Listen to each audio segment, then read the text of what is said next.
ከመላው የስቱዲዮና የስርጭት ባለሙያዎች ጋር በጋራ በመሆን በምልክት ቋንቋው አማራ ያለው ባልደረባዬ ቤተልሔም አየነው እንደዚሁም እኔ ሳለ ገብርኤል ተባረክ ኤኤምኤን 47 የምዕራፍ 2 መረጃዎችን እየመራን ቆይታ እናደርጋለን። አብራችሁን ቆዩ። የለማች የተከበረችና የታፈረች ኢትዮጵያን እናጽና በማለት ፕሬዝዳንት ታዬ አጽቀሥላሴ ጥሪ ያቀረቡ ህብረ ብሔራዊ አንድነታችንን በፍትህና በእኩልነት መሰረቶች ላይ በማዋቀር የለማች የተከበረችና የታፈረች ኢትዮጵያን ማጽናት ይገባል ሲሉ የኢፌዴሪ ፕሬዝዳንት ታዬ አጽቀሥላሴ ገልጸዋል። 20ኛው የብሔሮች ብሔረሰቦችና ህዝቦች ቀን ዲሞክራሲያዊ መግባባት ለህብረ ብሔራዊ አንድነት በሚል መሪ ሀሳብ ጠቅላይ ሚኒስትር ዶክተር አብይ አህመድ በተገኙበት በማዕከላዊ ኢትዮጵያ ክልል ሆሳና ከተማ ዛሬ ተከብሯል። የኢፌዴሪ ፕሬዝዳንት ታዬ አጽቀሥላሴ በማህበራዊ ትስስር ገጻቸው ዲሞክራሲያዊ መግባባት ለህብረ ብሔራዊ አንድነት በሚል መሪ ሀሳብ ለ20ኛ ጊዜ ለሚከበረው የኢትዮጵያ ብሔር ብሔረሰቦችና ህዝቦች ቀን የእንኳን አደረሳችሁ መልእክታቸውን አስተላልፈዋል። ህብረ ብሔራዊ አንድነታችን በፍትህና በእኩልነት መሰረቶች ላይ በማዋቀር የለማች የተከበረችና የታፈረች ኢትዮጵያን እናጽና ሲሉም ጥሪ አቅርበዋል። ይህ በእንዲህ እንዳለ የአዲስ አበባ ከተማ አስተዳደር ከንቲባ አዳነች አቤቤ ለ20ኛው የኢትዮጵያ ብሔሮች ብሔረሰቦችና ህዝቦች ቀን ክብረ በዓል የእንኳን አደረሳችሁ መልእክት አስተላልፈዋል። ከንቲባ አዳነች አቤቤ በማህበራዊ ትስስር ገጻቸው ባሰፈሩት መልእክትም መላው ኢትዮጵያውያን እንኳን ለ20ኛው የኢትዮጵያ ብሔሮች ብሔረሰቦችና ህዝቦች ቀን ክብረ በዓል አደረሳችሁ ብለዋል።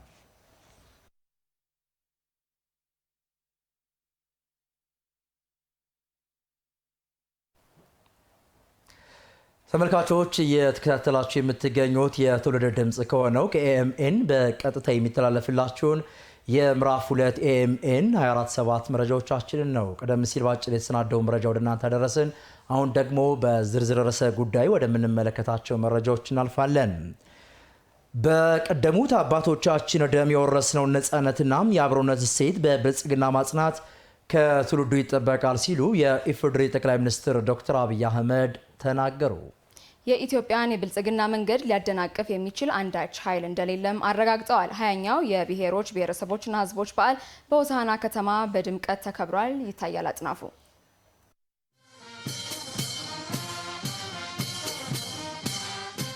ዲሞክራሲያዊ መግባባት ለብሔራዊ አንድነት በሚል መሪ ሀሳብ 20ኛው የብሔሮችና ብሔረሰቦች ህዝቦች ቀን በዓል የፌዴራል ጠቅላይ ሚኒስትር ዶክተር አብይ አህመድን ጨምሮ የፌዴራልና የክልሎች የመንግስት የስራ ኃላፊዎች፣ የክልል ርዕሰ መስተዳድሮችና የከተማ አስተዳደር ከንቲባዎችን ጨምሮ በርካታ ህዝብ በተገኘበት በማዕከላዊ ኢትዮጵያ ክልል ሆሳና ከተማ በደማቅ ስነ ስርዓት ተከብሯል። የፌዴራል ጠቅላይ ሚኒስትር ዶክተር አብይ አህመድ በዚህ ወቅት እንዳሉት ህብረ ብሔራዊ ህብር ቋንቋና የህብር ባህል ባለቤት የሆነችው ኢትዮጵያና ኢትዮጵያዊነት የነበሩና ጸንተው የሚቀጥሉ ናቸው ሲሉ ገልጸዋል። ኢትዮጵያ በህብር ቀለም የሚሳል በህብር ባህል የሚኖር በህብር ቋንቋ የሚነገር በህብር ደም የተሰራ በህብር ላብ የሚገነባ በህብር ጥበብ የሚሻገር ኢትዮጵያዊነት እና ኢትዮጵያ የነበሩ የሚኖሩ የሚጾኑ የማይናወጡ መሆናቸውን ዛሬ ዳግም በኩራት ለጀግናው የሀዲያ ህዝብና ለመላው የኢትዮጵያ ህዝብ መግለጽ እወዳለሁ። ኢትዮጵያና ኢትዮጵያዊነት ልዩነታችንን ውበታችን አድርገን የዘለቅን የአንዳችን ለሌላችን ክብርና ጌጥ ሆነን የኖርንባት ናት ያሉት ጠቅላይ ሚኒስትሩ በእኩልነትና ወንድማማችነት በመደመር እሳቤ በለጸገች ኢትዮጵያን ለትውልድ ማስተላለፍ እንደሚገባም ጠቁመዋል።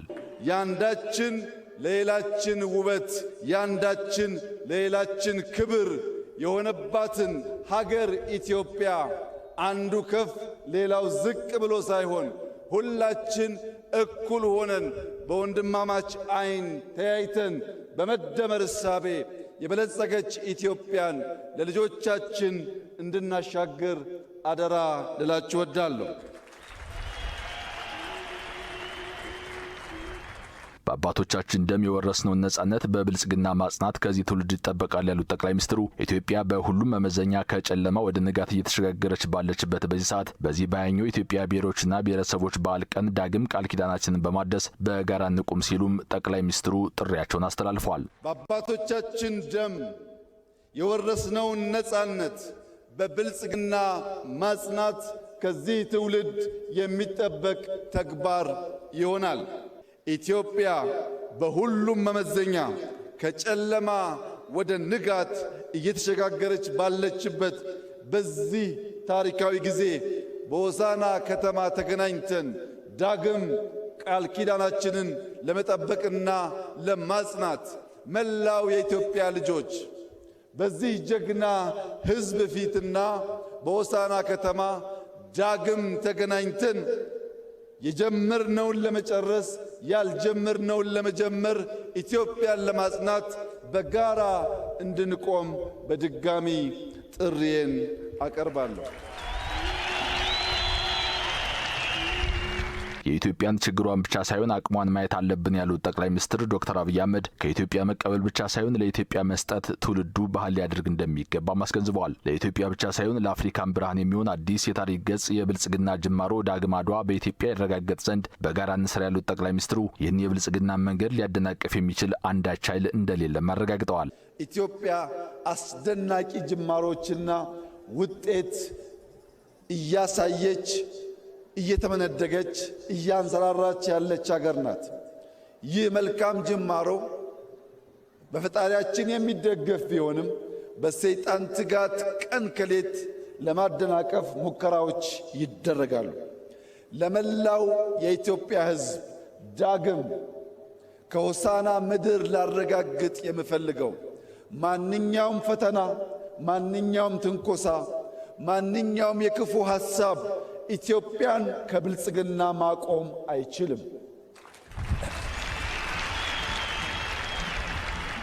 እያንዳንዱን ፈተና ወደ ዕድል በመቀየር የኢትዮጵያን ብልጽግና እናፋጥናለን።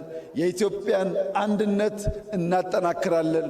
የኢትዮጵያን ጠላቶች እንደ ጸጉር ቅማል አንድ በአንድ እናራግፋለን። በክብረ በዓሉ ላይ ከጠቅላይ ሚኒስትር ዶክተር አብይ አህመድ ባሻገር ሌሎች ከፍተኛ የፌዴራልና የክልሎች የመንግስት የሥራ ኃላፊዎች፣ የክልሎች ርዕሳነ መስተዳድሮች፣ የከተማ አስተዳደር ከንቲባዎችና ሌሎችም ታዳሚዎች ተገኝተዋል። 20ኛው የብሔር ብሔረሰቦችና ሕዝቦች ቀን ሀገር ከኩስምና ታሪክ ወጥታ በእኩልነት በጋራ የመልማት ቃል ኪዳኗን የምታድስበት መሆኑን የፌዴሬሽን ምክር ቤት አፈ ጉባኤ አገኘሁ ተሻገር ተናገሩ። 20ኛው የኢትዮጵያ የብሔር ብሔረሰቦችና ሕዝቦች ቀን የኢፌዴሪ ጠቅላይ ሚኒስትር ዶክተር አብይ አህመድን ጨምሮ ከፍተኛ የፌዴራል የክልል እንዲሁም የከተማ አስተዳደር አመራሮች በተገኙበት በሆሳዕና ከተማ በድምቀት ተከብሯል። ሪፖርተራችን ራይል አበበ ተጨማሪ አላት። ከዘመናት በላይ የዘለቀ ታሪክ ያላት የበርካታ ቋንቋዎችና ልዩ ልዩ ባህሎች መገኛ የሆነች ምድር ናት ኢትዮጵያ። ከ80 በላይ ብሔር ብሔረሰቦችና ሕዝቦች የሚኖሩባት ህብረ ብሔራዊቷ ሀገር ኢትዮጵያ እሷነቷን ገልጣ ከምታሳይባቸው መድረኮች መካከል በየዓመቱ ህዳር 29 ቀን የሚከበረው የብሔር ብሔረሰቦችና ሕዝቦች ቀን አንዱ ነው። ይህ በዓል ዘንድሮም ለ20ኛ ጊዜ በደቡብ ኢትዮጵያ ክልል በሆሳዕና ከተማ ዲሞክራሲያዊ መግባባት ለህብረ ብሔራዊ አንድነት በሚል መሪ ቃል በድምቀት ተከብሯል። የፌዴሬሽን ምክር ቤት አፈ ጉባኤ አገኘሁ ተሻገር የጋራ ትርክት ውጤት የአብሮነታችን ማሳያ የሆነው ታላቁ የኢትዮጵያ ህዳሴ ግድብ በተጠናቀቀበትና የሀገርን ሁለንተናዊ እድገት በሚያረጋግጡ ስራዎች በተጀመሩበት ማግስት በዓሉ መከበሩ የተለየ ያደርገዋል ብለዋል። 20ኛውን የኢትዮጵያ ብሔሮች ብሔረሰቦችና ህዝቦች በዓል ዲሞክራሲያዊ መግባባት ለህብረ ብሔራዊ አንድነት በሚል መሪ ሀሳብ እያከበርን ያለነው ይህ የማጠቃለያ በዓል በህብረ ብሔራዊ አንድነት የደመቀ ብዝሃነት ማንነታችንን ለዓለም ገልጸን የምናሳይበት፣ ሁሉም ማንነቶች እኩል የሚስተናገዱበት እውነተኛ የፌዴራል ስርዓት በመገንባት ሂደት አዲስ የታሪክ ጥፋት ላይ መሆናችንን የምናስገነዝብበት፣ ከኩስመና ዘመን ወጥተን ወደ ማንሰራራት፣ ከቁዘማ ወደ መነቃቃት፣ ከጨለማ ወደ ብርሃን የተሸጋገር መሆኑን የምናስመሰክርበት፣ በዲሞክራሲያዊ መግባባትና በመፈቃቀር ላይ የተመሰረተ ህብረ ብሔራዊ አንድነታችንን ጽኑ መሰረት ላይ ለማቆም የማያወላውል እምነት፣ የማይቀለበስ አቋም ያለውን መሆናችንን የምናረጋግጥበት፣ በመከባበር በመደጋገፍ በእኩልነትና በአንድነት አብሮ የመኖር በጋራ የመልማት ቃል ኪዳናችንን የምናድስበት ቀን ላይ ሆነን የምናከብረው በዓል ነው። አሁን እየተገበረ ያለው የፌዴራሊዝም ስርዓት ሀገራዊ አንድነትን የሚያጠናክር፣ ዘላቂ ሰላምን የሚያጸና ብሎም ሁሉንም በእኩል የሚያስተናግድ ነው ሲሉም አፈ ጉባኤው አክለዋል። ህብረ ብሔራዊ አንድነት ያለ ዲሞክራሲያዊ መግባባት አይጸናም። ዲሞክራሲያዊ መግባባት ደግሞ ለህብረ ብሔራዊ አንድነት መሰረቱም ህይወቱም ነው። በመሆኑም አገራችን ፈተናዎችን በድል እየተሻገረች ሁሌም አሸናፊ ሆና እንድትቀጥል ህብረ ብሔራዊ አንድነታችንን ማጠናከርና እውነተኛ የፌዴራል ስርዓት መገንባት ያስፈልጋል። እውነተኛ የፌዴራል ስርዓት ሁሉንም ማንነቶች እኩል የማስተናገድ አቅምና ፍላጎት አለው። ስለሆነም የህዝቦችን አንድነትና ትስስር ለማረጋገጥና የሀገራችን ሰላም እና አንድነት ጠብቆ እንዲቀጥል ለማድረግ ሁሉም የድርሻውን መወጣት ይኖርበታል። ከለውጡ በኋላ የሀገርን ሁለንተናዊ ብልጽግና ለማረጋገጥ እውነተኛ የፌዴራሊዝም ስርዓትን መዘርጋት መቻሉን ያነሱት አቶ አገኘሁ ተሻገር እንደ ኢትዮጵያ ላሉ የብዝሃ ባህል፣ ቋንቋ፣ እሴትና አስተሳሰቦች ባለቤት ለሆኑ ዜጎች ዲሞክራሲያዊ መግባባት ቁልፍ መሆኑንም ጠቁመዋል። እንደኛ ብዝሃ ባህል፣ ሃይማኖት፣ ቋንቋና የተለያዩ አስተሳሰቦች ባላቸው አገሮች ብቸኛው መዳኛ መንገድ ዲሞክራሲያዊ መግባባት ነው። የለውጡ መንግስታችን ይህንን ነባራዊ እውነት በወጉ በመገንዘብ በአገራችን ሁለንተናዊ ብልጽግናን እውን ለማድረግና ዘላቂ ሰላም ለማስፈን ብዝሃነትንና አንድነትን የሚያስማማ መንገድ መርጦ ከምንጊዜውም በላይ በስፋትና በትጋት እየተንቀሳቀሰ ይገኛል። በመሆኑም ይህን ጅምር እንቅስቃሴ ተጋግዞ ከከፍታው ላይ ማድረስ የኢትዮጵያ ብሔሮች ብሔረሰቦችና ሕዝቦች ኃላፊነት ሊሆን ይገባል። ኢትዮጵያ በህብር ልጆቿ የማንሰራራት ጉዞ ላይ መሆኗን ያነሱት አፈ ጉባኤው ይህንን አቅማችንን አጠናክረን የኢኮኖሚ ሉዓላዊነታችንን ማረጋገጥ የሁላችንም ብሔር ብሔረሰቦችና ህዝቦች ተግባር ሊሆን ይገባልን ብለዋል። በለውጡ መንግስታችንና በብልጽግና ፓርቲያችን አመራር ወደሚገባት ከፍታ ለመውጣት የማንሰራራት ጉዞዋን ቀጥላለች። ጀምራ የማጠናቀቅ አቅሟም አጠናክራለች። የማይቻሉ የሚመስሉትን ሁሉ ችላ አሳይታለች። ግዙፍ ፕሮጀክቶችን በራሷ አቅምና ባጠረ ጊዜ በመፈጸም ያይቻልምን መንፈስ ሰብራለች። ይህ ግለት ሳይበር በማስቀጠል የኢኮኖሚ ሉዓላዊነታችንን ለማረጋገጥ ሜጋ ፕሮጀክቶችን ጀምራለች። ብሔራዊ ጥቅሟን ለማስጠበቅ የዲፕሎማሲ ስራዎቿን እያከናወነች ትገኛለች። ይህ ሁሉ ጥረት በውጤት ተጀምሮ በስኬት የሚቋጨው በሁለንተናዊ መልኩ ስንተባበር፣ ሐሳብ ስናዋጣ፣ በአንድነትም ስንቆም ብቻ ነው። በመሆኑም ሁሉም የኢትዮጵያ ብሔሮች ብሔረሰቦችና ህዝቦች በተሰማራንበት ሙያ ሁሉ በምንችለው አቅም ለሀገራችን ከፍታና የለውጥ ጉዞ የበኩላችንን እንድንወጣ ቃል ኪዳናችንን እንድናደስ በዚህ አጋጣሚ ጥሬን ማስተላለፍ እፈልጋለሁ። በተመሳሳይ ዜና የኢትዮጵያ ብሔሮች ብሔረሰቦችና ህዝቦች ቀን በዓል የልዩነት መነሻ የሆኑ ጉዳዮችን ለመፍታት የሚደረገው ሀገራዊ ምክክር ሂደት ስኬታማ እንዲሆን የራሱ ሚና ይጫወታል ሲሉ የማዕከላዊ ኢትዮጵያ ክልል ርዕሰ መስተዳድር አቶ እንዳሻው ጣሰው ተናገሩ። 20ኛው የኢትዮጵያ ብሔሮች ብሔረሰቦችና ህዝቦች በዓል ሁሉም ብሔር ብሔረሰቦችን የሚወክሉ ተሳታፊዎችና ከፍተኛ የመንግስት ባለስልጣናት በተገኙበት የሚከበር ሲሆን ዘንድሮም በማዕከላዊ ኢትዮጵያ ክልል ሆሳና ከተማ ለ20ኛ ጊዜ በተለያዩ ኩነቶች ታጅቦ ተከብሯል። የማዕከላዊ ኢትዮጵያ ክልል ርዕሰ መስተዳድር አቶ እንዳሻው ጣሰው ዲሞክራሲያዊ መግባባት ለህብረ ብሔራዊ አንድነት በሚል መርህ የተከበረው የኢትዮጵያ ብሔሮች ብሔረሰቦችና ህዝቦች በዓል የልዩነት መነሻ የሆኑ ጉዳዮችን ለመፍታት የሚደረገው የሀገራዊ ምክክር ሂደት ስኬታማ እንዲሆን የራሱን ሚና ይጫወታል ነው ያሉት። የልዩነት መነሻ በሆኑ ታላላቅ ሀገራዊ ጉዳዮች ላይ ዜጎች መክረው ዘክረው የመፍትሄዎች አካል እንዲሆኑ ለማስቻል የጋራ ትርክትን በጽኑ መሰረት ላይ ለማኖርና የሀገረ መንግስት ቅቡልነትን ከፍ ለማድረግ የተጀመረው ሀገራዊ የምክክር ሂደት ተጠናክሮ በቀጠለበት በአሁኑ ወቅት እየተከበረ የሚገኘው የዘንድሮ የኢትዮጵያ ብሔር ብሔረሰቦችና ህዝቦች ቀን በዓል ሀገራዊ የምክክር ሂደቱን ፍሬያማ ለማድረግ የራሱን አስተዋጽኦ ያበረክታል። በዓሉ ለብሔራዊ ጥቅም በጋራ በመቆም በአንድነት መስራትን የሚያጠናክርበት ነው ያሉት ርዕሰ መስተዳድሩ የማዕከላዊ ኢትዮጵያ ክልል ህዝቦች ህብረ ብሔራዊ ኢትዮጵያን ለመገንባት ብሎም ለልማትና በጋራ ለማደግ የበኩላቸውን ለመወጣት ዝግጁ መሆናቸውንም ጠቁመዋል። የማዕከላዊ ኢትዮጵያ ክልል ህዝቦች ከመላው ኢትዮጵያን ጋር በአብሮነት የዘለቁ በመላው የኢትዮጵያ ክፍሎችም ተንቀሳቅሰው በመስራት የሚታወቁ በተለይም በንግድ ስራ ፈጠራ መስኮች በአንጻራዊነት የተሻለ ልምድ ያላቸው ናቸው።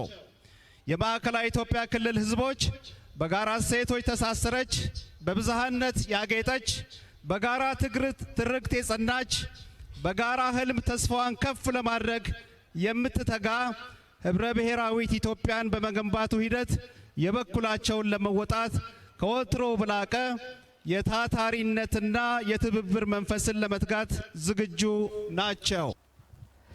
ሀገሪቱ ያላትን ጸጋ በመጠቀም የብልጽግና ጉዞን ለማስቀጠል ብሎም የቀይ ባህር ተጠቃሚነትን ለማረጋገጥ የምታደርገውን ጉዞ ለሚደረገው ጥረት የክልሉ ህዝብ ዝግጁ መሆኑንም አንስተዋል። የሀገራችን ብሔራዊ ጥቅሞችን ለማስከበርና አዳጊ የህዝቦች ፍላጎትን ለማሟላት መሰረታዊ የሆኑ የባህር በር ጥያቄ ምላሽ እንዲያገኝ በሚደረገው እንቅስቃሴ የክልላችን ህዝቦች ከመንግስት ጎን በመሆን የበኩላቸውን ለመወጣት ዝግጁ መሆናቸውን በዚህ አጋጣሚ አረጋግጣለሁ።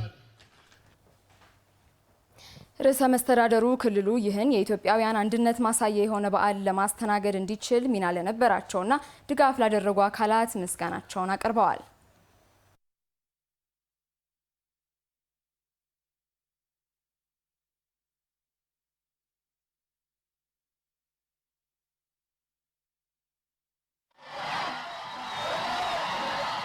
የአፋር ዳጉ ለዳውሮ ኩራቱ፣ የሲዳማው ጨምበላላ ለአማራው ሐሴቱ፣ የኦሮሞው ገዳ ለሐረሪ ምቾቱ፣ የአክሱም ሐውልት ለሃዲያው ታሪኩ፣ የጀጎል ግንብ ለቤንሻንጉል ቅርሱ፣ ፋሲል ቤተ መንግሥት ለሃዲያው ሀብቱ፣ የሶማሌው ዳንቶ ለጋሞ ባህሉ፣ የጉራጌ ክትፎ ለእያንዳንዱ ኢትዮጵያዊ ጣዕሙ፣ ያንዳችን ለሌላችን ውበት፣ ያንዳችን ለሌላችን ክብር የሆነባትን ሀገር ኢትዮጵያ አንዱ ከፍ ሌላው ዝቅ ብሎ ሳይሆን ሁላችን እኩል ሆነን በወንድማማች ዓይን ተያይተን በመደመር እሳቤ የበለጸገች ኢትዮጵያን ለልጆቻችን እንድናሻግር አደራ ልላችሁ እወዳለሁ። ከመሸጋገሪያ መልእክቱ ተመልሰናል። እዚሁ 20ኛው የኢትዮጵያ ብሔሮች ብሔረሰቦችና ሕዝቦች በዓል ላይ የተመለከቱ ጉዳዮች ላይ ነው ቆይታ እያደረግን የምንገኘው። ሀገርን ለማሳደግ መላው ኢትዮጵያውያን አንድነትን ሊያጠናክሩ እንደሚገባም የ20ኛው የብሔሮች ብሔረሰቦችና ሕዝቦች በዓል ተሳታፊዎች ተናገሩ። አብሮነትና አንድነት ለሀገር ሁለንተናዊ ልማት በር ከፋቾች ናቸው ብለዋል። አስተያየቶቹን ተከታትለን እንመለስ።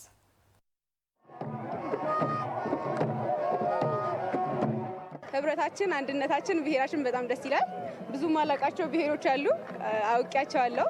በጣም ነው ደስ የሚለው እና ኢትዮጵያዊነቴ በጣም አኩርቶኛል። እኔ ገና ዛሬ ነው የመጣሁ ብሔር ብሔረሰቦች በዛ መጥቼ ሳይ በቃ በጣም ደስ ብለኛል። ብሔር ብሔረሰቡ እንደዛ ተዋደን ተፋቅረን የአንድነት የፍቅር መግለጫ ስለሆነ ብሔር ብሔረሰቦች ያለው ሁኔታው በሰላም ፈተን ልማትና የፍቅር የአንድነቷ ኢትዮጵያ እንድንሆን እኔ እወዳለሁ።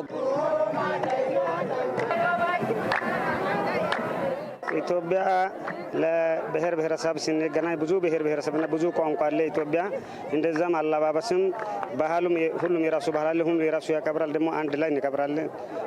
ባህላችን በጣም ውብ ባህል ነው ያለው። እዚህ ስንገናኝ ደግሞ ብዙ ልምድ እንወስዳለን። የባህላችን የአለባበሳችን ሌላ የስራ ተሞክሮ ምናምን ስንገናኝ የፍቅራችን የአገር ፍቅር ደግሞ በዛው እንትን ስለሆነ አንድ ላይ ስንሆን ደግሞ ደማችን አንድ ስለሆነ በአንድ ላይ ኢትዮጵያዊነት ደግሞ ያምራልና በጣም ነው የሚያምረው። በጣም ደስ የሚል አንድነት ነው ያለን። የምር እርስ በእርሳችን በደንብ ተዋቅረን ሁሉም በጣም ደስ ይላል። ባህላቸውን እያንዳንዳቸው እያስተዋወቁ ነው ያሉት። በጣም ደስ የሚል ቆይታ ነው ያለው። በመምጣቴ ደስተኛ ነኝ። ይሄ በአንድ ላይ ተሰብስቦ ማክበሩ በጣም ብዙ መልእክት ያስተላልፋል። የአንዱን ብሔር አንዱ እንዲያውቅ ያደርጋል። የአንዱን ባህል አንዱ እንዲያውቅ ያደርጋል። ከዛ መከባበር፣ መተዋወቅ፣ የሰው ልጅ ለሰው ጋር ሲገናኝ ምን ያክል ፍቅር እንዳለው ግንዛቤ እንዲያድርብን አድርጎናል። አንተ የሰውን ስታይ ደስተኛ ስትሆን ሰውም ያንተን ሲያይልህ ደስተኛ ይሆናል። ፍቅር ካለ ከተባበርን አንድ መሆን እንችላለን። ኢትዮጵያዊነታችንን በደንብ አጉልተን ማሳየት እንችላለን ብዬ አስባለሁ። ሀገራችንም ከዚህ የበለጠ ታድጋለች። ሆሳና በጣም እየለማች ነው ያለችው። በጣም ደስ ይላል እና ከዚህ በላይ እንጠብቃለን። ኢትዮጵያ የምታድገው በእኛ አንድነት ነው፣ በእኛ ህብረት ነው እና ይህን የኢትዮጵያ የማሳደግ ሂደት ደግሞ የኛ አንድነታችን ያሳያል። እዚህ ጋር ያለው ሁሉም ከተለያየ ቦታ ነው የመጣው፣ ከተለያየ አቅጣጫ ነው የመጣውና የተሰበሰብንበት ደግሞ በአንድ ግቢ ውስጥ ነው እና ይሄ ህብረታችን ኢትዮጵያን ለማሳደግ በቂ ነው ብዬ አስባለሁ። አሁን አንድነትን ያሳየንበት አመት ስለሆነ ደግሞ የዚህ አመት ለየት ይላል። የኢትዮጵያ ብሔር ብሔረሰብ የዘንድሮ የሚላየው ደግሞ ህዳሴ ግድባችን አንድ ሆነን አንድ ኢትዮጵያዊ ሆነን አንድ ላይ ሰርተን ስናደርግ ለኢትዮጵያ ሳይሆን ለአፍሪካ ምሳሌ የሚሆን ነገር ስለሰራን ከዚህ የበለጠ ብዙ እንሰራለን። አሁን ሁለተኛ ስቴፕ መሆን ያለበት ደግሞ አሰብ ነው። አሰብ ጉዳይ ደግሞ በፊትም የኢትዮጵያዊ ነው፣ አሁንም ወደ ኢትዮጵያ ይመለሳል።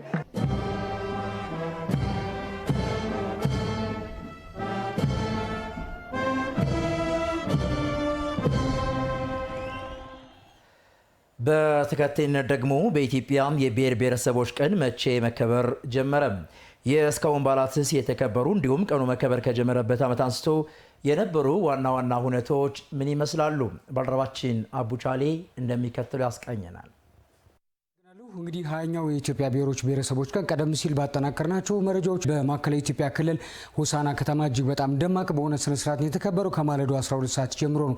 ከሁሉም የኢትዮጵያ ክፍሎች የተውጣጡ ኢትዮጵያውያን ብሔር ብሔረሰቦች እሴቶች የሚወክሉ ኢትዮጵያውያን ስነ ስርዓታቸውን እንግዲህ አዲስ ሚዲያ ኔትወርክ በቀጥታ ስርጭት እንደተከታተላችሁት ደመቅ ባለ ሁኔታ ተከብሯል። 20ኛ ዓመቱ ላይ ደርሷል። የኢትዮጵያ ብሔሮች ብሔረሰቦችና ህዝቦች ክልል በዓል አጠቃላይ እስካሁን የመጣበትን መንገድ በተመለከተ ጥቂት መረጃዎችን ለማከል ስቱዲዮ ተገኝተናል። እንግዲህ እንደሚታወቀው የኢትዮጵያ ብሔሮች ብሔረሰቦችና ህዝቦች ክልል በበዓል ደረጃ እንዲከበር የተወሰነው በኢትዮጵያ የዘመን አቆጣጠር ሚያዝያ 21 ቀን 1998 ዓ.ም ነበር። የፌዴሬሽን ምክር ቤት ባካሄደው መደበኛ ስብሰባው በየዓመቱ የህገ መንግስት በጸደቀበት ህዳር 29 ቀን የኢትዮጵያ ብሔሮች ብሔረሰቦችና ህዝቦች ስለ ህገ መንግስቱ ስላገኟቸው እሴቶች በህገ መንግስቱ ጥላ ስር ደግሞ እያገኟቸው ስለሚገኙ ወደፊትም ጠንካራ ሀገር በህብረ ብሔራዊነት መተካትና እንዴት መገንባት በሚችሉበት ሂደት ዙሪያም በየዓመቱ እየተሰባሰቡ በዓሉ እንዲያከብሩ ውሳኔ ላይ መደረሱ የሚታወቅ ነውና ሚያዝያ 21 ቀን 1998 ዓ.ም የፌዴሬሽን ምክር ቤት ውሳኔ መድረሱን ተከትሎ እንግዲህ በኢትዮጵያ የዘመን አቆጣጠር ለመጀመሪያ ጊዜ በ1999 ዓ.ም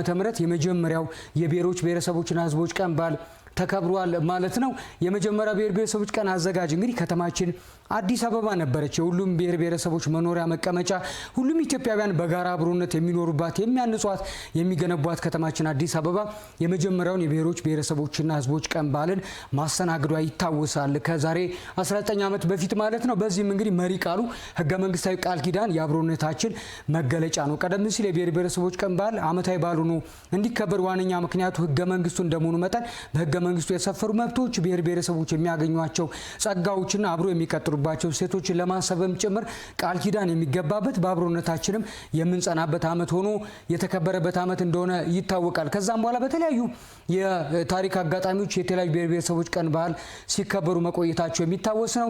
እንዲሁ ጥቂቶች ለማስታወስ ያክል በ15ኛው በ2013 ዓ.ም የተከበረው ማለት ነው ከተማችን አዲስ አበባ በድጋሚ የማዘጋጀት እድሉን ያገኘችበት እንደሆነ ይታወቃል። በዚህም ኢትዮጵያ በአንድ መድረክ እንያት የሚል ነው። ብሔር ብሔረሰቦች የኢትዮጵያ መገለጫ እንደመሆናቸው መጠን በመጠለያቸው አዲስ አበባ ከተማ በአንድነት ተገኝተው በዓላቸውን ያከበሩበት እንደሆነ ይታወቃል። ከዛም በኋላ 16ኛውም እንዲሁ በድሬዳዋ ከተማ መካሄዱም የሚታወስ ነው። በዚሁም ላይ በወንድማማችነታችን ለህብረ ብሔራዊ አንድነታችን የሚሉ መሪ ቃሎች የተንጸባረቁበት በድምቀት የተከበረ እንደሆነም ማስታወስ እንችላለን። ሌሎች እንዲሁ 17ኛው 20ኛው ቀደም ሲል በማዕከላዊ ኢትዮጵያ ሆሳና ከተማ የተከበረው ማስታወስ እንችላለን። ሌሎች ደግሞ እንዲሁ 17ኛው ደግሞ በቀድሞ በደቡብ ብሔሮች ብሔረሰቦችና ህዝቦች ክልል አሁን ባለው አደረጃጀት ደግሞ የሲዳማ ክልል ዋና ከተማ በሆነችው ሐዋሳ ነበር የተከበረው። 2015 ዓ.ም ህብረ ብሔራዊ አንድነት ለዘላቂ ሰላማችን ዋስትና ነው የሚለው ኢትዮጵያውያን ሰላማቸውን ለማረጋገጥ በብሔራዊ አንድነት ጸንተው የቆዩበትን እሴታቸውን አጉልቶ ማሳየት የሚያስችል ዓመት ሆኖ የተጠናቀቀበት እንደሆነ ማንሳት ይቻላል። 18ኛውም እንደዚሁ በሶማሌ ክልል በጅግጅጋ ከተማ በ2016 ዓ.ም ከሁለት ዓመት በፊት ማለት ነው እንደተከበረ እናስታውሳለን። ብዝሃነትና እኩልነት ለሀገራዊ አንድነታችን መሰረት እንደሆነ ማሳያ የሆኑ ጉዳዮች የተነሱበት እንደሆነ ይታወሳል። ጠቅለል ባለመልኩ እንግዲህ የኢትዮጵያ ብሔሮችና ብሔረሰቦች ህዝቦች ቀን በዓል በየዓመቱ ህዳር 29 የፌዴራል ህገ መንግስት በይፋ የጸደቀበት ቀን ሆኖ በየዓመቱ የሚከበር ይሆናል። እንግዲህ ዘንድሮ የማዕከላዊ ኢትዮጵያ ሆሳና ከተማ ክብራለች። ቀጣይ ደግሞ የኦሮሚያ ክልል ጅማ ከተማ 21ኛው የኢትዮጵያ ብሔሮች ብሔረሰቦችና ህዝቦች ክልል በድምቀት ይከበራል ተብሎ ይጠበቃል።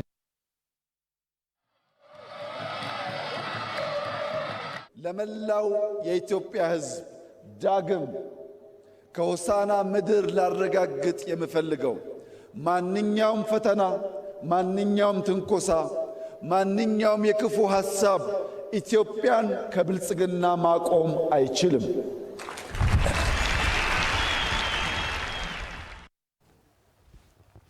እየተከታተላችሁ የምትገኙት የትውልድ ድምጽ ከሆነ ጣቢያችን አዲስ ሚዲያ ኔትወርክ በቀጥታ ወደ እናንተ እየደረሰ የሚገኘውን ኤኤምኤን 24/7 ምዕራፍ 2 የዜና ሰዓታችንን ነው።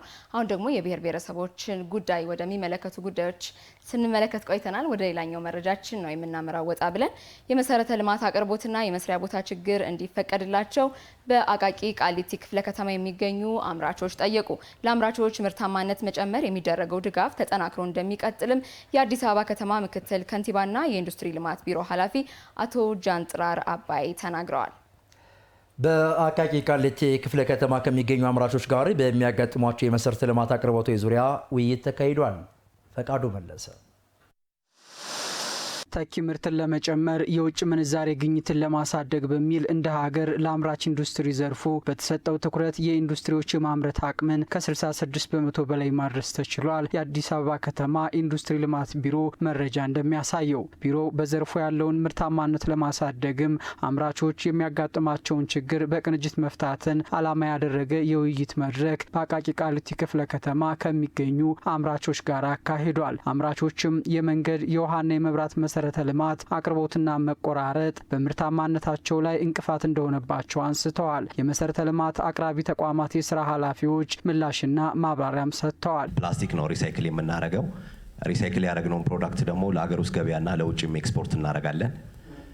ነገር ግን በብዛት የመብራት መቆራረጥ ስላለ የኛ ዌስታችን በጣም ትልቅ እየሆነ ነው። ኤሌክትሪክና በውሃ ምክንያት እየተቸገርን ስለሆነ ይሄም መፍትሄ ቢሰጠው። ተቋማችን እንደ ተቋም ወይም እንደ አዲስ አበባ ከተማ ኤሌክትሪክ አገልግሎት የሪሃብሊቴሽን ስራዎችን በስፋት እየሰራን እንደሆነ በከተማ ደረጃም በፌዴራል መንግስት ደረጃም ይታወቃል። ከዛ ጋር ተያይዞ ደግሞ በዋናነት በዘላቂነት ለመፍታት ከ600 ኪሎ ሜትር በላይ የሚዘረጉ በውጭ ፈንድ የሚሰራ አዲስ የሪሃብሊቴሽን ስራ አለ።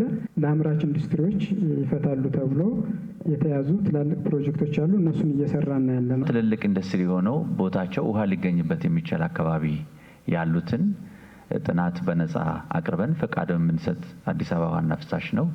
አሰስመንት ሰርተን አድቫይዝ አድርገን አንዳንድ የማቴሪያል ሰፖርትም አድርገን አብዛኛውን ግን የኢንዱስትሪ ባለቤቱ ከቨር አድርጎት መስራት እንዲችልና በቀጣይነት ባለ መልኩ እንዲፈታ እንሰራለን። ይህንን ከኢንዱስትሪ ቢሮ ጋር ሆነን የምንሰራው ይሆናል። ትራንስፎርመር ይሰጠን፣ መጋዘን ሰርቼ ቁጭ አድርጌ ያለው ኢንቨስትመንት ስራ ውስጥ መግባት አልቻልኩም የሚሉ ግለሰቦች ወደ እናንተ ጋር ደብዳቤ ጽፈናልና ትኩረት ይሰጠው። እጥረት የለብንም እርግጠኛ ሆኜ መናገር እችላለሁ። ስፔሲፊክ ችግር ካለ ሪጅኑ የማይፈታ ከሆነ እኛ በአዲስ አበባ ከተማ ኤሌክትሪክ ማስተባበሪያ ቢሮ አለን። እዛ መጥተው ችግሩን መፍታት የምንችል ይሆናል። መንገድ የለንም፣ ከስተምር አይመጣልንም። ተደጋጋሚ ስብሰባ ላይ ጠይቀናል። መንገዳችንን በበጋ እንሰራዋለን አስተባብረን እዛ አካባቢ ያሉትን ኢንዱስትሪዎች። በክረምት ውሃ ይለቀቅበታል፣ ከፍተኛ ውሃ፣ መንገዱ ይበላሽብናል። ገብቶ ለመስራት አዳጋች የሆነበት መንገድ አለ። እቅድ ውስጥ ለማካተት እንሰራለን። ዲዛይኖቹን ኦሬዲ በስነ ስርዓት እንዲጠኑ እናደርጋለን። ስኮፑን ዲፋይን አድርገን በእኛ መመለስ ያለባቸው በእኛ ይመለሳሉ። ህብረተሰቡ መሳተፍ አለበት የምንላቸውን ለይተን እናሳውቃለን። በዛ መሰረት ስራዎች እንሰራለን። ጊዜያዊ ጥገና የሚፈልጉትን ጊዜያዊ ጥገና ደግሞ ጊዜ ሳንሰጥ እናከናውናለን። አምራቾች ምርታማነታቸውን ለመጨመር የቦታ ጥበትና እጥረት እያስቸገራቸው መሆኑንም አንስተዋል። የአዲስ አበባ ከተማ ምክትል ከንቲባና የኢንዱስትሪ ልማት ቢሮ ኃላፊ አቶ ጃንጥራር አባይ በሰጡት ምላሽና ማብራሪያም አስተዳደሩ አቅሙ በፈቀደው ልክ የአምራቾችን ጥያቄ ለመመለስ እየሰራ ነው ብለዋል። ከ1 ዓመትና ከ2 ዓመት በላይ ሆኗል። ግንባታ ጠይቀን ባለን ቦታ ላይ ማስፋፊያ ግንባታ እንፈጽም ስንል ይህን ለመፈጸም ያልተቻለበትን ምክንያት ለኛም ግልጽ አይደለም። እኛ በተሰማራንበት ዘርፍ ቁልፍ የሆኑ ችግሮችን የፈታነውን ማሽን ፈጥረናል። ስለዚህ ይህንን ማሽን ተደራሽ ለማድረግ ከፍተኛ የሆነ የቦታ እጥረት አለብን። በቦታ ምክንያት ከፍተኛ ምርት ማምረት አልቻልንም። ትልቁን የኢንዱስትሪ ክላስተር በ93 ሄክታር መሬት ላይ ከተማው የመጀመሪያውን ፌዝ በ42 ሄክታር መሬት 7 ቢሊዮን ብር መድቦ እየሰራ ነው ያለው። የክላስተር ፌዝ 1 ፌዝ 2 ፌዝ 3 እያለ እየሰራ ነው ያለው እያለማ ይቀጥላል። በአነስተኛና መካከለኛ ደረጃ ያሉ ኢንዱስትሪዎች ወደዚያ ገብተው ሊሰሩ የሚችሉበትን እድል ለመፍጠር የሚያስችል እንቅስቃሴ ውስጥ እንደ ከተማ ተገብቷል። ምክንያቱም ለሁሉም ሰው መሬት አቅርበን ችግሩን የምንፈታበት ሁኔታ ሊኖር አይችልም። ከ70 በላይ ውጤት ያመጡ ኢንዱስትሪዎችን ለይተን ለከተማ ቀርቦ ለከተማ ውሳኔ ያገኘበት ሁኔታ አለ። ተስተናግደዋል 2017 ላይ። በዚያ መሰረት ቅድሚያ የሚሰጣቸው ተለይተው ራንክ ተደርገው የሚስተናገዱበት ሁኔታ እየፈጠርን ነው ያለነው። ይህ ስራ ይቀጥላል። አሁንም እየሰራን ነው ያለነው። አምራቾች የሚያጋጥማቸውን ችግር መፍታትና በአገልግሎት ዘርፍም የተሻለ መስተንግዶ እንዲያገኙ መንግስት ልዩ ትኩረት ሰጥቶ እየሰራ መሆኑንም ነው አቶ ጃን ጥራር የተናገሩት። በመንግስት ቢሮክራሲ የሚዘጋ ወይም ለአፍታም ችግር የሚፈጠርበት ኢንዱስትሪ እንዲኖር አይፈቀድም።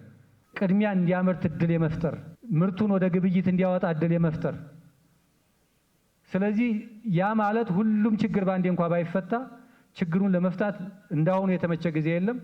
ችግራችሁን ለመፍታት የሚያስችለንን የቅድሚያ እየሰጠን እንፈታለን። በአቃቂ ቃሊቲ ክፍለ ከተማ ተኪ ምርትን የሚያመርቱ የውጭ ምንዛሬን የሚያስገኙትን ጨምሮ 760 አምራቾች ይገኛሉ።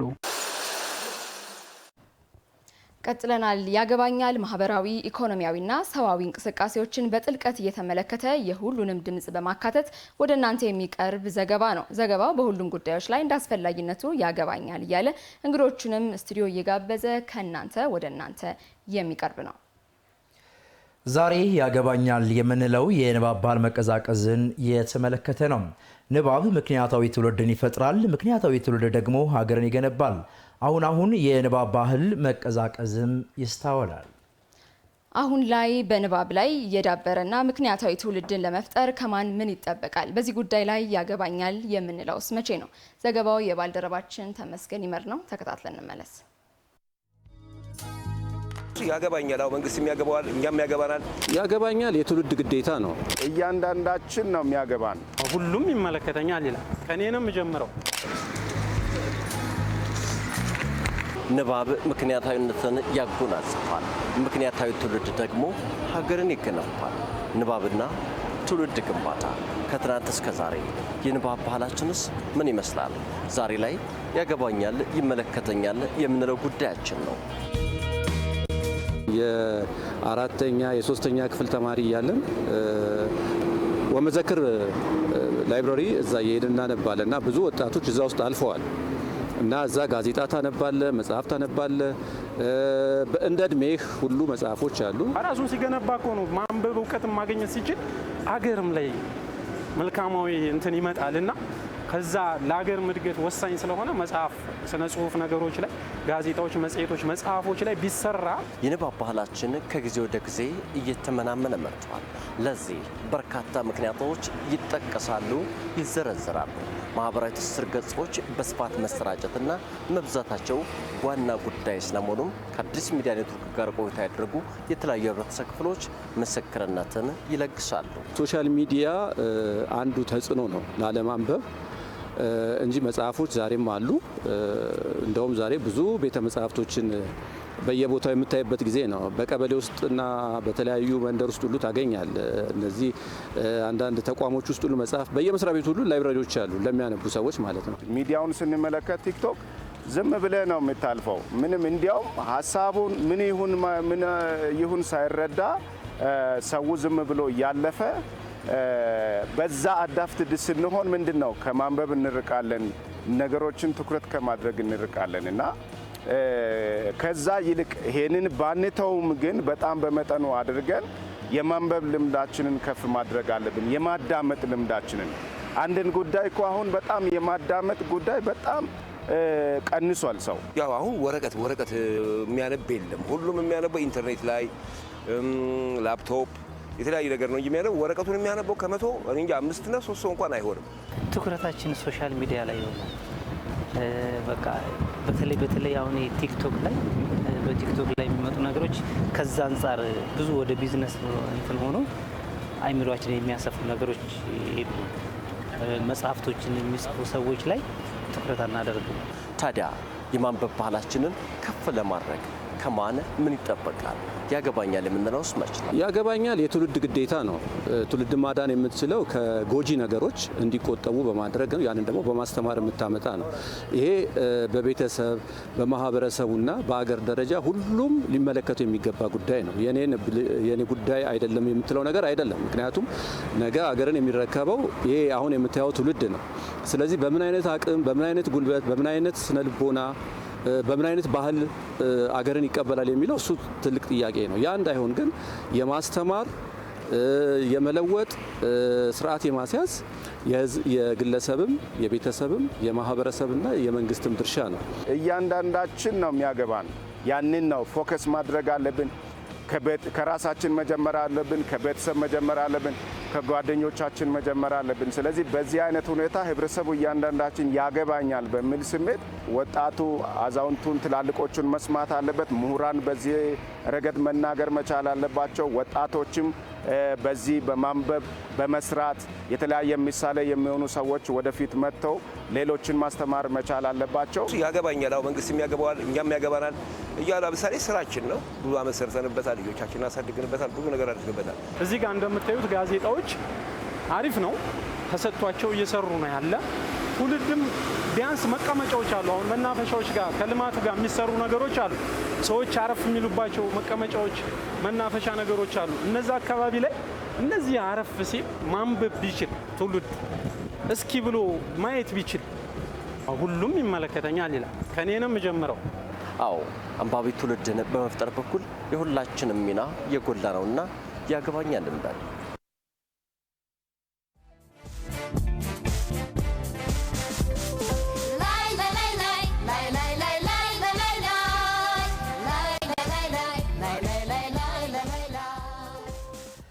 ኢትዮጵያ የተባበሩት መንግስታት ድርጅት የሰብአዊ መብቶች ምክር ቤት ምክትል ፕሬዝዳንትና የቢሮ አባል በመሆን ተመረጠች።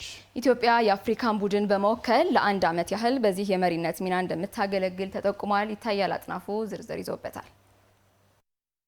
የተባበሩት መንግስታት ድርጅት የሰብአዊ መብቶች ምክር ቤት በተባበሩት መንግስታት ድርጅት እንደ አውሮፓውያን አቆጣጠር በ2006 በድርጅቱ ጠቅላላ ጉባኤ የተቋቋመ ዓለም አቀፍ ምክር ቤት ነው። በዓለም አቀፍ ደረጃ የሰብአዊ መብቶችን ማስተዋወቅና ጥበቃን ማጠናከር፣ የሰብአዊ መብት ጥሰቶችና ሁኔታዎችን ለመፍታት ምክሮችን የማቅረብ ኃላፊነት የተሰጠውም አካል ሆኖ ይገኛል። መቀመጫውን በጄኔቫ ያደረገው ምክር ቤቱ በዓመት ውስጥ ትኩረትን የሚሹ ሁሉንም የሰብአዊ መብት ጥሰቶችና በሌሎች ተያያዥ ሁኔታዎች ላይ የመወያየት ኃላፊነትም አለበት። አባላት ሰብአዊ መብቶችን ለማክበር ቃል ገብተዋልና ከምክር ቤቱ ጋር ሙሉ በሙሉ መተባበር ይጠበቅባቸዋል። ጠቅላላ ጉባኤው በከባድና ስልታዊ የሰብአዊ መብት ጥሰቶች ላይ አባልነትን ለማገድ ድምጽ መስጠትም ይችላል። ኢትዮጵያ ታዲያ በህገ መንግስቷም ለሰብአዊ መብት ድንጋጌዎች ሰፊ ሽፋን የሰጠች ሀገር ናት። ሀገሪቱ ታዲያ የተባበሩት መንግስታት ድርጅት የሰብአዊ መብቶች ምክር ቤትን በምክትል ፕሬዝዳንትነት እንድትመራ እንዲሁም የቢሮ አባል በመሆን በስምምነት ተመርጣለች። ኢትዮጵያ የምክር ቤቱ ምክትል ፕሬዝዳንት ሆና የተመረጠችው በጄኔቫ ስዊዘርላንድ በተካሄደው የምክር ቤቱ ድርጅታዊ ጉባኤ ላይ ሲሆን ኢትዮጵያ የአፍሪካ ቡድንን በመወከል ለአንድ ዓመት ያህል በዚህ የመሪነት ሚና እንደምታገለግልም ተጠቁሟል። ኢትዮጵያ መመረጧን ተከትሎ በተባበሩት መንግስታት ድርጅት የኢትዮጵያ ቋሚ መልእክተኛ አምባሳደር ጸጋብ ክበበ ወዳካና በስዊዘርላንድ የሚገኙ ሌሎች ዓለም አቀፍ ድርጅቶች የምክር ቤቱ ምክትል ፕሬዝዳንት ነው እንደሚያገለግሉ የውጭ ጉዳይ ሚኒስቴር መረጃ አመላክቷል።